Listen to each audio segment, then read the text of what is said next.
स्वामी विवेकानंद की जन्म जयंती का ये दिन हम सभी को नई प्रेरणा देता है।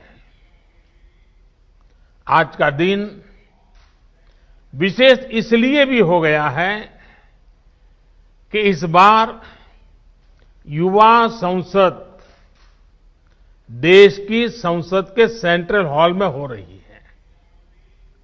ये सेंट्रल हॉल हमारे संविधान के निर्माण का गवाह है।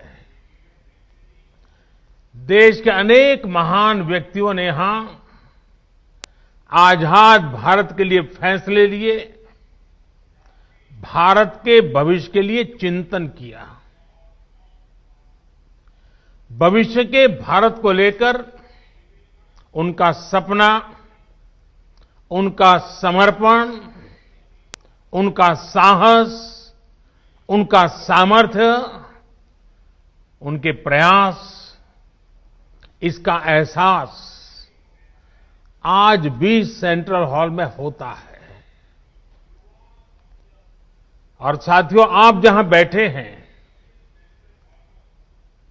उसी सीट पर जब संविधान की निर्माण प्रक्रिया चली थी, इस देश के किसी न किसी गणमान्य महापुरुष वहां बैठे होंगे। आप आज उस सीट पर बैठे हैं। मन में कल्पना कीजिए कि जिस जगह पे देश के वो महापुरुष बैठे थे, आज वहां आप बैठे हैं। देश को आपसे कितनी अपेक्षाएं हैं। मुझे विश्वास है ये अनुभव इस समय सेंट्रल हॉल में बैठे सभी युवा साथियों को भी हो रहा होगा। आप सभी ने जो यहां संवाद किया, मंथन किया, वो भी बहुत महत्वपूर्ण है। इस दौरान स्पर्धा में जो विजेता हुए हैं उनको मैं बधाई देता हूं, अपनी शुभकामनाएं देता हूं। और यहां जब मैं आपको सुन रहा था तो मुझे विचार आया और इसलिए मैंने मनोमन तय किया है कि आपके जो भाषण है उसको मैं आज मेरे ट्विटर हैंडल पर से ट्वीट करूंगा।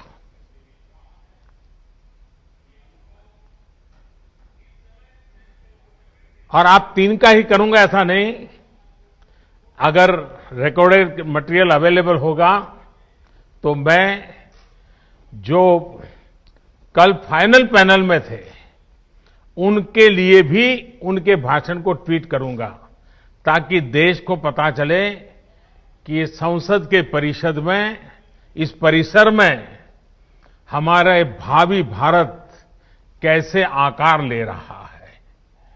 तो मेरे लिए ये बहुत गर्व की बात होगी कि मैं आज आपके भाषण को ट्वीट करूंगा।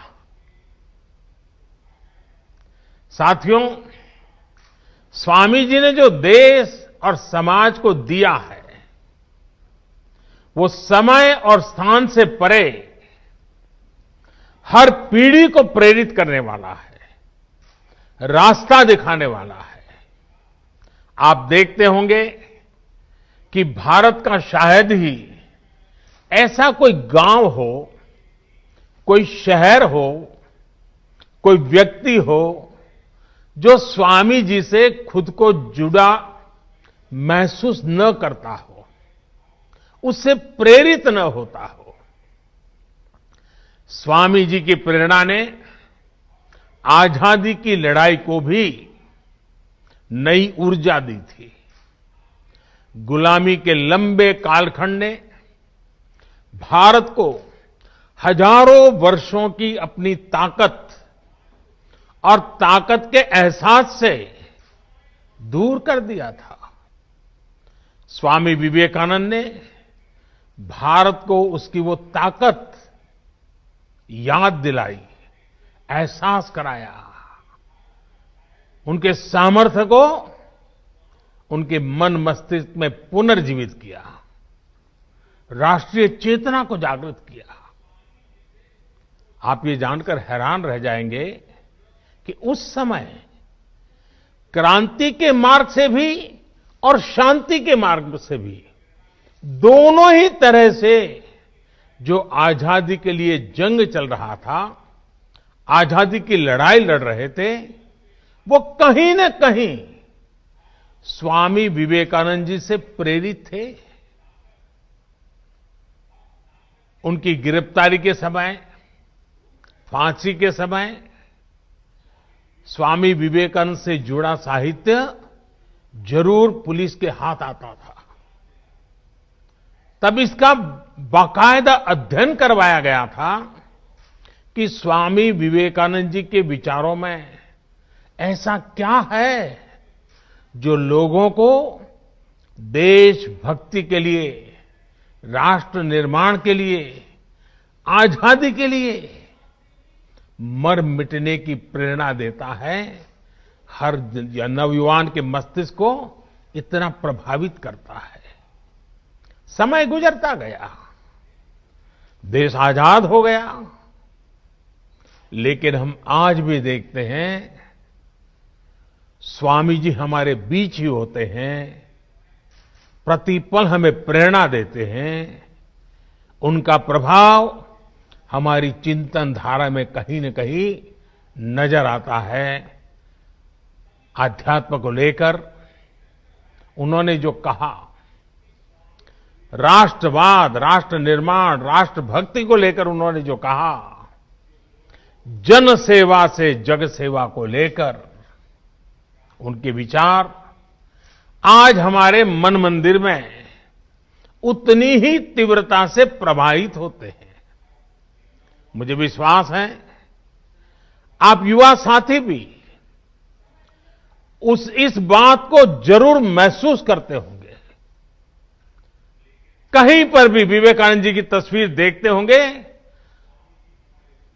कल्पना तक आपको नहीं होगी, मनोमन आपके मन में एक श्रद्धा का भाव जग, सर आपको उनको नमन करता होगा, ये अवश्य होता होगा। साथियों, स्वामी विवेकानंद ने एक और अनमोल उपहार दिया है।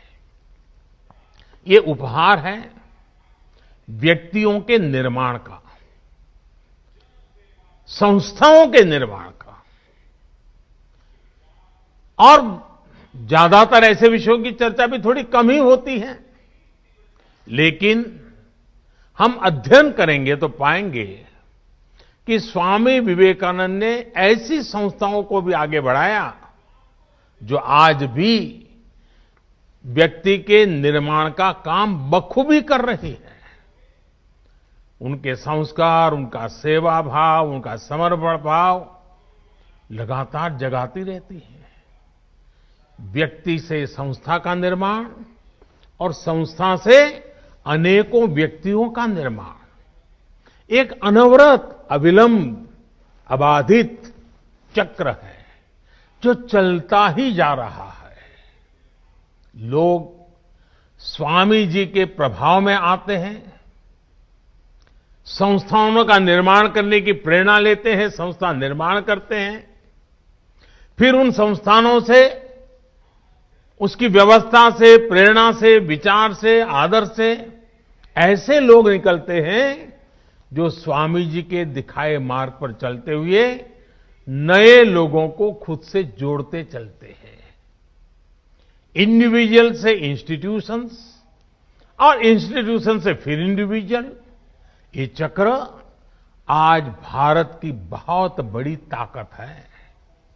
आप लोग एंटरप्रेन्योरशिप के बारे में बहुत सुनते हैं, वो भी तो कुछ एक प्रकार से यही बातें हैं।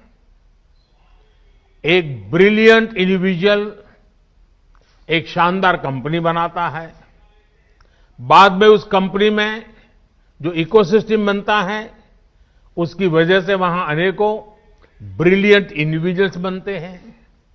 ये इंडिविजुअल्स आगे जाकर और नई कंपनियां बनाते हैं।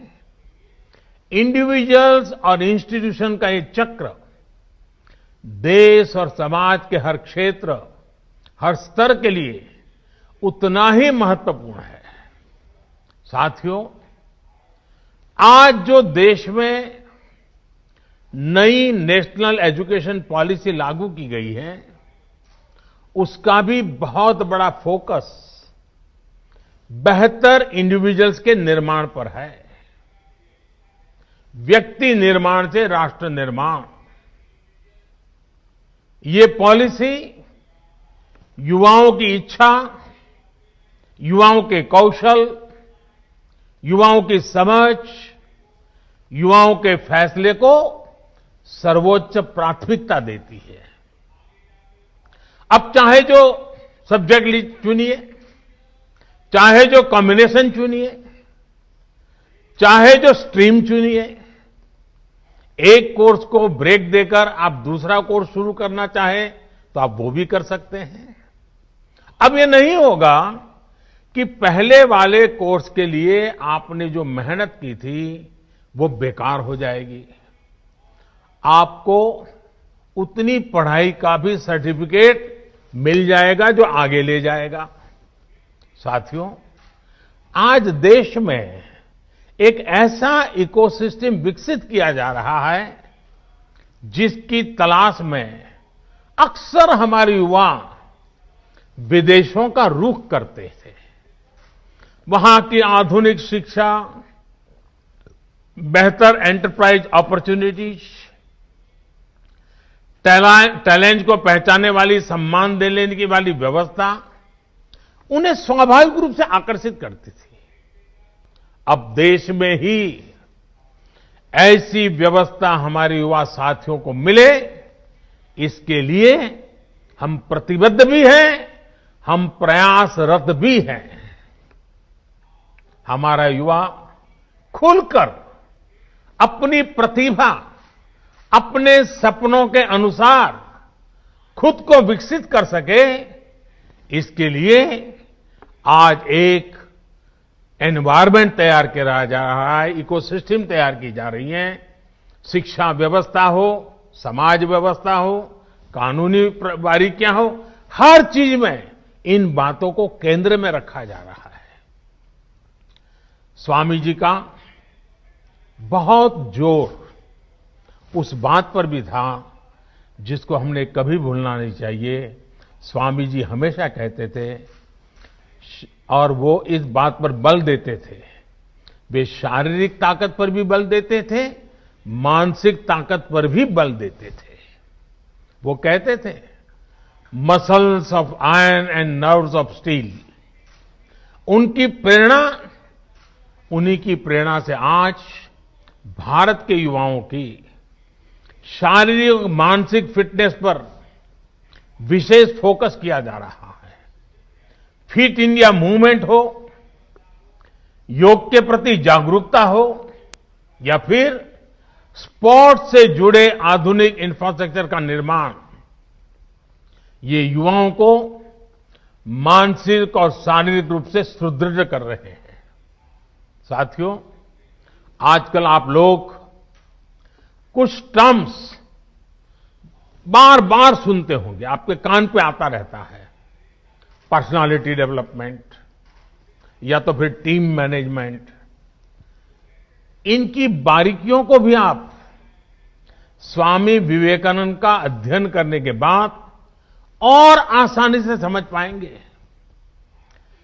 पर्सनालिटी डेवलपमेंट का उनका मंत्र था, बिलीव इन योरसेल्फ। अपने आप पर भरोसा करो, अपने आप पर विश्वास करो। लीडरशिप का उनका मंत्र था, बिलीव इन ऑल। वे कहते थे, पुराने धर्मों के मुताबिक नास्तिक वो है जो ईश्वर में भरोसा नहीं करता, लेकिन नया धर्म कहता है नास्तिक वो है जो खुद में भरोसा नहीं करता। और जब नेतृत्व की बात आती थी तो वो खुद से भी पहले अपनी टीम पर भरोसा जताते थे। मैंने कहीं पढ़ा था, वो किस्सा मैं आपको भी सुनाना चाहता हूं। एक बार स्वामी जी अपने साथी स्वामी शारदानंद जी के साथ लंदन में एक पब्लिक लेक्चर के लिए गए थे। सब तैयारी हो चुकी थी, सुनने वाले इकट्ठे हो गए थे और स्वाभाविक है हर कोई स्वामी विवेकानंद जी को सुनने के लिए आकर्षित होकर के आया था। लेकिन जैसे ही बोलने का नंबर आया तो स्वामी जी ने कहा कि आज भाषण मैं नहीं बल्कि मेरे सहयोगी शारदानंद जी देंगे।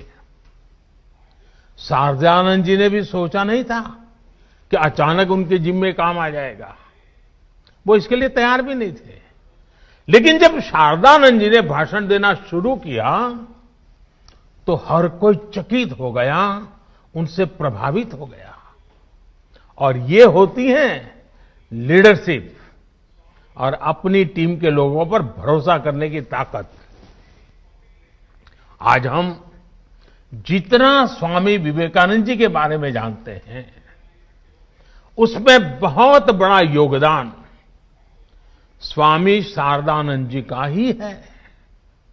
साथियों, ये स्वामी जी ही थे जिन्होंने उस दौर में कहा था कि निडर, बेबाक, साफ दिल वाले, साहसी और आकांक्षी युवा ही वो नींव हैं जिस पर राष्ट्र के भविष्य का निर्माण होता है। वो युवाओं पर, युवा शक्ति पर इतना विश्वास करते थे। अब आपको उनके इस विश्वास की कसौटी पर खरा उतरना है। भारत को अब नई ऊंचाइयों पर ले जाने का काम, देश को आत्मनिर्भर बनाने का काम आप सब युवा को ही करना है। अब आप में से कुछ युवा सोच सकते हैं कि अभी तो हमारी इतनी उम्र ही नहीं हुई है, अभी तो हंसने खेलने जिंदगी में मौज करने की उम्र है। साथियों, जब लक्ष्य स्पष्ट हो, इच्छा शक्ति हो तो उम्र कभी बाधा नहीं बनती है, उम्र इतनी मायने नहीं रखती है। आप हमेशा याद रखिएगा कि गुलामी के समय में आजादी के आंदोलन की कमान युवा पीढ़ी ने ही संभाली थी। जानते हैं, शहीद खुदीराम बोस जब फांसी पर चढ़े तो उनकी उम्र क्या थी? सिर्फ 18-19 साल। भगत सिंह को फांसी लगी तो उनकी उम्र कितनी थी? सिर्फ 24 साल। भगवान बिरसा मुंडा जब शहीद हुए तो उनकी आयु कितनी थी? बमुश्किल 25 साल। उस पीढ़ी ने ये ठान लिया था कि देश की आजादी के लिए ही जीना है, देश की आजादी के लिए मरना है। लॉयर्स, डॉक्टर, प्रोफेसर्स, बैंकर्स, अलग अलग प्रोफेशन से यंग जनरेशन के लोग निकले और सबने मिलकर के हमें आजादी दिलाई। साथियों, हम उस कालखंड में पैदा हुए हैं, क्योंकि मैं भी आजाद हिंदुस्तान में जन्मा हूं। मैंने गुलामी देखी नहीं है और मेरे सामने आप जो बैठे हैं, आप भी सब आजादी में पैदा हुए हैं। हमें देश की स्वतंत्रता के लिए मरने का मौका नहीं मिला, लेकिन हमें आजाद भारत को आगे बढ़ाने के लिए मौका जरूर मिला है। ये मौका हमें गंवाना नहीं है। साथियों, आजादी के 75 साल लेकर आजादी से 100 साल होने तक ये आने वाले 25-26 साल बहुत ही महत्वपूर्ण है। 2047 जब आजादी के 100 साल होंगे, ये 25-26 साल की यात्रा बहुत महत्वपूर्ण है। साथियों, आप भी सोचिए, आप आज जिस उम्र में हैं, अब से जो समय शुरू हो रहा है अपना, वो आपके जीवन का स्वर्णिम काल है, उत्तम काल है। और वही कालखंड भारत को भी आजादी के 100 साल की तरफ ले जा रहा है। मतलब आपके विकास की ऊंचाइयां, आजादी के 100 साल की सिद्धियां, दोनों कदम से कदम मिलाकर के चल रही है। मतलब आपकी जिंदगी के आने वाले 25-26 साल, देश के आने वाले 25-26 साल के बीच बहुत बड़ा तालमेल है, बहुत बड़ी अहमियत है। अपने जीवन में इन वर्षों में सर्वोच्च प्राथमिकता देश को दीजिए, देश की सेवा को दीजिए। विवेकानंद जी कहते थे कि ये सदी भारत की है। इस सदी को, भारत की सदी, हमारी युवा पीढ़ी को ही बनाना है। आप जो भी करिए, जो भी फैसला लीजिए, उसमें जरूर सोचिए कि इससे देश का क्या हित होगा। साथियों, स्वामी विवेकानंद जी कहते थे कि हमारे युवाओं को आगे आकर राष्ट्र का भाग्य विधाता बनना चाहिए। इसलिए ये आपकी जिम्मेदारी है कि भारत के भविष्य का नेतृत्व करें। और आपकी ये जिम्मेदारी देश की राजनीति को लेकर के भी है, क्योंकि राजनीति, पॉलिटिक्स देश में सार्थक बदलाव लाने का एक सशक्त माध्यम है। हर क्षेत्र की तरह पॉलिटिक्स को भी युवाओं की बहुत ज्यादा जरूरत है। नई सोच, नई ऊर्जा, नए सपने, नया उमंग, देश की राजनीति को इसकी बहुत जरूरत है। साथियों, पहले देश में ये धारणा बन गई थी कि अगर कोई युवक राजनीति की तरफ रुख करता था तो घर वाले कहते थे कि अब बच्चा बिगड़ रहा है, क्योंकि राजनीति का मतलब ही बन गया था झगड़ा, फसाद, लूट, खसोट, भ्रष्टाचार, न जाने क्या क्या लेबल लग गए थे। लोग कहते थे कि सब कुछ बदल सकता है, लेकिन सियासत नहीं बदल सकती।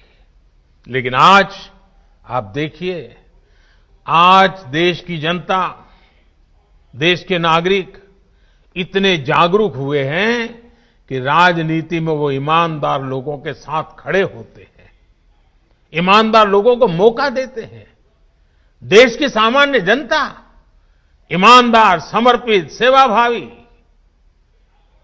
राजनीति में आए हुए लोगों के साथ डट करके खड़ी रहती है। ऑनेस्टी और परफॉर्मेंस आज की राजनीति की पहली अनिवार्य शर्त होती जा रही है। और देश में जो जागरूकता आई है ना, उसने ये दबाव पैदा किया है। भ्रष्टाचार जिनकी लीगेसी थी, उनका भ्रष्टाचार ही आज उन पर बोझ बन गया है। और ये देश के सामान्य नागरिक की जागरूकता की ताकत है। वो लाख कोशिशों के बाद भी इससे उभर नहीं पा रहे हैं। देश अब ईमानदारों को प्यार दे रहा है, ईमानदारों को आशीर्वाद दे रहा है, ईमानदारों के साथ अपनी ताकत खड़ी कर देता है, अपना विश्वास दे रहा है। अब जनप्रतिनिधि भी ये समझने लगे हैं कि अगले चुनाव में जाना है तो सीवी स्ट्रांग होनी चाहिए, कामों का हिसाब पुख्ता होना चाहिए। लेकिन साथियों, कुछ बदलाव अभी भी बाकी है और ये बदलाव देश के युवाओं को, आपको ही करने हैं। लोकतंत्र का एक सबसे बड़ा दुश्मन पनप रहा है और वो है राजनीतिक वंशवाद। राजनीतिक वंशवाद देश के सामने ऐसी ही चुनौती है जिसे जड़ से उखाड़ना है। ये बात सही है कि अब केवल सरनेम के सहारे चुनाव जीतने वालों के दिन लदने लगे हैं, लेकिन राजनीति में वंशवाद का ये रोग अभी पूरी तरह समाप्त नहीं हुआ है। अभी भी ऐसे लोग हैं जिनका विचार, जिनका आचार, जिनका लक्ष्य सब कुछ अपने परिवार की राजनीति और राजनीति में अपने परिवार को बचाने का ही है। साथियों, ये राजनीतिक वंशवाद लोकतंत्र में एक नए रूप के तानाशाही के साथ ही देश पर अक्षमता का बोझ भी बढ़ा देता है। राजनीतिक वंशवाद नेशन फर्स्ट के बजाय सिर्फ मैं और मेरा परिवार, इसी भावना को मजबूत करता है। ये भारत में राजनीतिक और सामाजिक करप्शन का भी एक बहुत बड़ा कारण है। वंशवाद की जगह से आगे बढ़े लोगों को लगता है कि अगर उनकी पहले की पीढ़ियों के करप्शन का हिसाब नहीं हुआ तो उनका भी कोई कुछ नहीं बिगाड़ सकता। वो तो अपने घर में ही इस प्रकार के विकृत उदाहरण भी देखते हैं। इसलिए ऐसे लोगों का कानून के प्रति न सम्मान होता है, न कानून का उनको डर भी होता है। साथियों, इस स्थिति को बदलने का जिम्मा देश की जागरूकता पर है, देश की युवा पीढ़ी पे है और राष्ट्रयाम जागरयाम व्यायाम इसी मंत्र को लेकर के जीना है। आप राजनीति में ज्यादा से ज्यादा संख्या में आए, बढ़ चढ़कर के हिस्सा लेना पाना बनने के इरादे से नहीं, कुछ कर गुजरने के इरादे से आइए। आप अपनी सोच, अपने विजन को लेकर आगे बढ़े, एक साथ मिलकर के काम करें, जुट करके काम करें, डट करके काम करें। याद रखिएगा, जब तक देश का सामान्य युवा राजनीति में नहीं आएगा, वंशवाद का ये जहर इसी तरह हमारे लोकतंत्र को कमजोर करता रहेगा। इस देश के लोकतंत्र को बचाने के लिए आपका राजनीति में आना जरूरी है। और ये जो लगातार हमारे युवा विभाग के द्वारा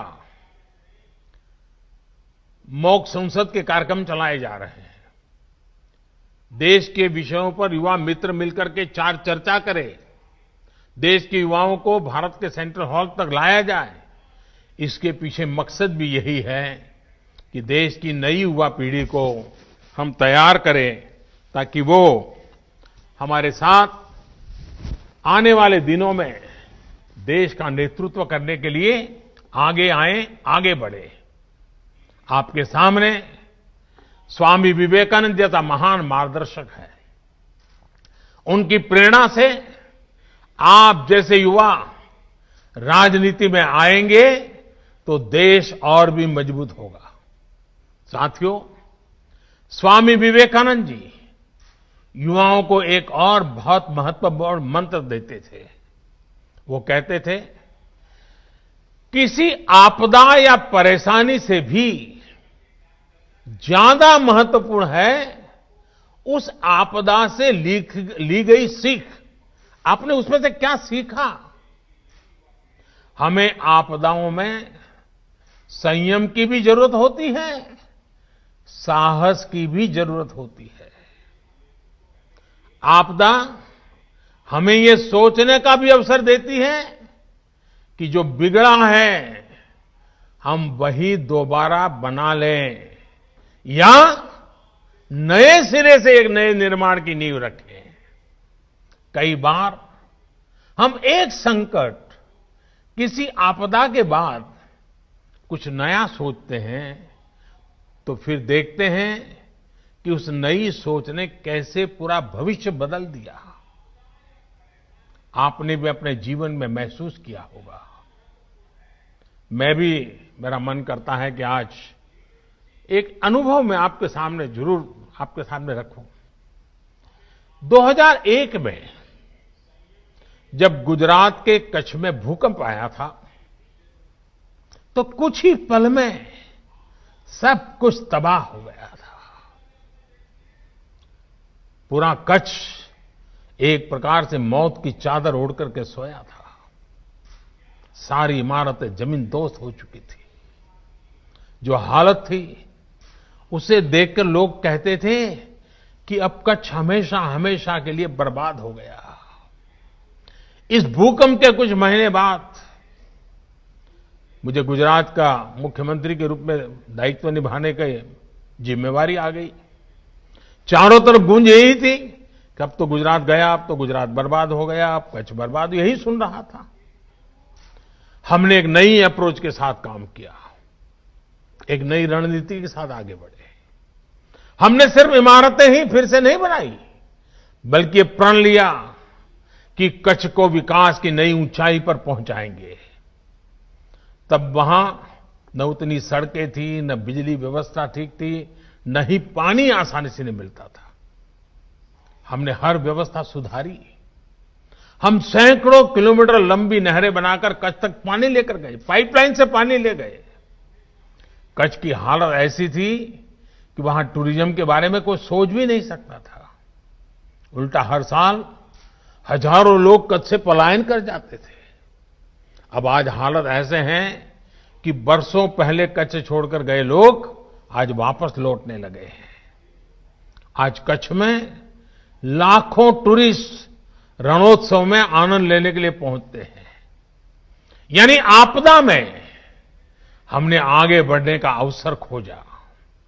साथियों, उस समय भूकंप के दौरान ही एक और बड़ा काम हुआ था जिसकी उतनी चर्चा नहीं होती है।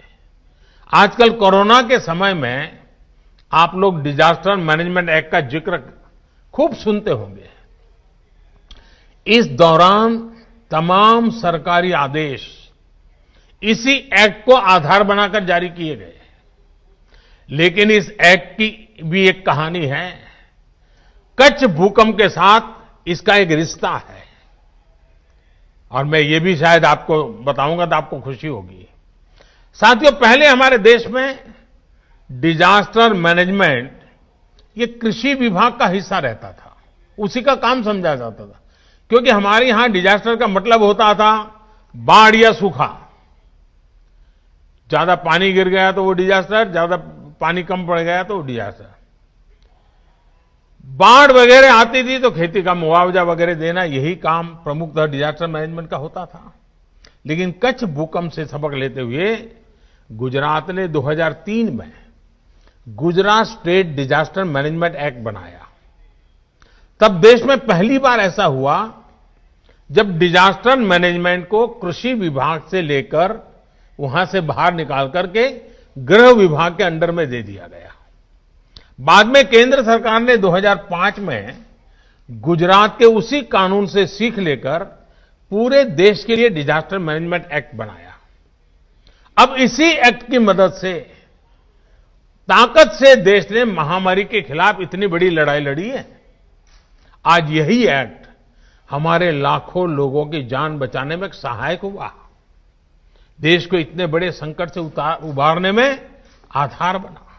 इतना ही नहीं, जहां कभी डिजास्टर मैनेजमेंट केवल मुआवजे और राहत सामग्री तक सीमित होता था, उसी भारत के डिजास्टर मैनेजमेंट से आज दुनिया सीख रही है।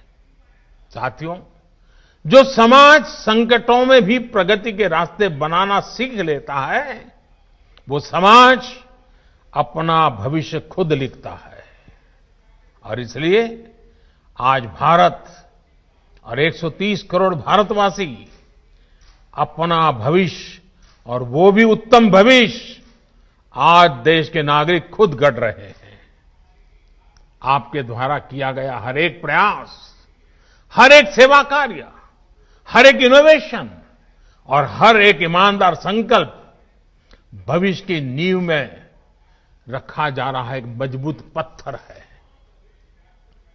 आप अपने प्रयासों में सफल हो, इन्हीं शुभकामनाओं के साथ मैं फिर एक बार देश भर में लाखों युवकों ने कोरोना के इस कालखंड में भी कहीं पर रूबरू में, कहीं पर वर्चुअल इस यूथ मूवमेंट को आगे बढ़ाया।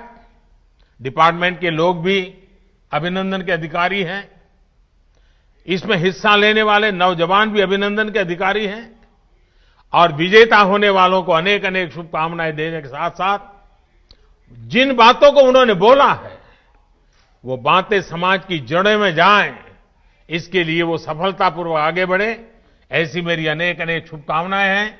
मैं फिर एक बार स्पीकर महोदय का संसद भवन के अंदर इस कार्यक्रम की रचना के लिए आभार व्यक्त करते हुए मेरी वाणी को विराम देता हूं। बहुत बहुत धन्यवाद।